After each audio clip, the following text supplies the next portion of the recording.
নমস্কার বন্ধুগণ, এখন আছি আমরা হচ্ছে বাগাচড়ায়। বাগাচড়া গ্রাম পঞ্চায়েত, মানে বাগাচড়া গ্রাম পঞ্চায়েতের সামনেই যেটা বলে হচ্ছে পঞ্চায়েত বাজার। তো সেই পঞ্চায়েত বাজারে এখন আমি আছি। আর পঞ্চায়েত বাজারের সামনে একখানা বড় পুরনো দালান বাড়ি আছে। সেই বাড়িটার নাম হচ্ছে চৌধুরী বাড়ি।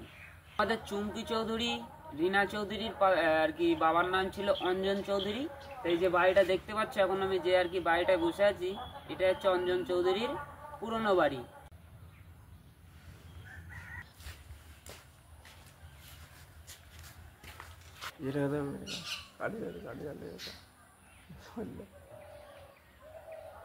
যে পুরো বাড়িটা দেখতে পাচ্ছ, এই বাড়িটাতে এখন আর কি কেউ থাকে না, যার জন্য আর কি পৌর বাড়ি হিসাবে আর কি সবাই জানে। আর এখানে সকালবেলার দিকে বাচ্চাদের আর কি স্কুল বসে, মানে ভেতরে যে জায়গাটা আছে সেই জায়গাটায় বাচ্চাদের স্কুল বসে, অঙ্গনারীর স্কুল বসে। এখানে ছোট ছোট বাচ্চা যেসব আছে এরা এখানে পড়তে আসে। এর আশেপাশে অনেক এরকম পুরনো আর কি জিনিস আছে, সেগুলো আমি তোমাদেরকে আস্তে আস্তে ঘুরে দেখাবো। তা ভিডিওটা দেখতে থাকো।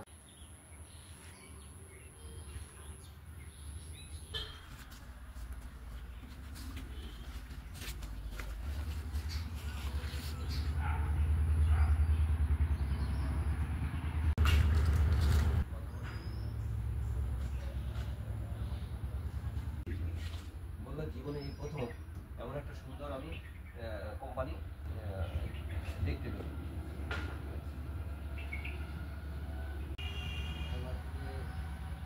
আমি পরশু দিনে ওই স্যারকে এত সুন্দর একটা প্ল্যানিং আমি পেয়েছি, মানে আর বিশেষ করে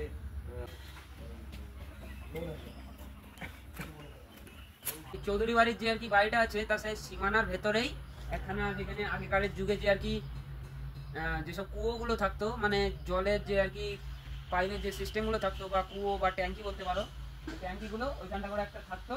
এখন সেটা ধ্বংসস্তূপে পরিণত হয়েছে। মানে আগে ওটা ভালো ছিল, যে পেছনে দেখতে পাচ্ছ যে চৌকোটা করা আছে, ওর উপরে আজ একখানা জলের ট্যাঙ্কি ছিল। এখন ট্যাঙ্কিটা নেই, এখন ট্যাঙ্কি খারাপ হয়ে গেছে, মানে ভেঙে গেছে, বহুত পুরনো বাড়ি তো। এখন হচ্ছে সেটা নেই, তা সেটা এখন জঙ্গলের দিকে। আর ওখানে নিচে একটা ইন্দ্রাও আছে, মানে বড় একখানা কুয়ো আছে। এখানে দুটো, এখান থেকে সবই দেখা যাচ্ছে। ওটা একটু জঙ্গলের ভেতরে তো, যার জন্য কাছে গিয়ে এই যে চৌধুরী কোটার বাড়িটা, এই চৌধুরী কোটার বাড়িটা এমন একটা জায়গায় মানে আর কি তৈরি করেছিল, যার পেছনে প্রথমে মানে যে বাড়িটা তৈরি করেছে তার পেছনে আগে নদী ছিল। নদীটার নাম হচ্ছে সুরধনী নদী। এখন সুরধনী নদী নাম সুরধনী আছে, কিন্তু এখন নদীর কোনো অবশিষ্ট নেই। নদী মানে এখন শুকিয়ে একটা ছোট খালে পরিণত হয়ে গেছে। কিন্তু এখন যেহেতু জল বাড়ার সিজন, তো এখন জল বেড়ে একটু মনে হচ্ছে গঙ্গা গঙ্গা ভাব, কিন্তু এটা গঙ্গা না, এটা আসলে একটা খালে আর কি পরিণত হয়ে গেছে। আগে ছিল সুরধনী নদী। এখন এই যে একটা নতুন ব্রিজ তৈরি হচ্ছে, এই যে এখন ব্রিজটা দেখা, এই যে ব্রিজটা তৈরি হচ্ছে, আর আশেপাশে এগুলো দেখা এরকম ভাবে দেখাতে হয়।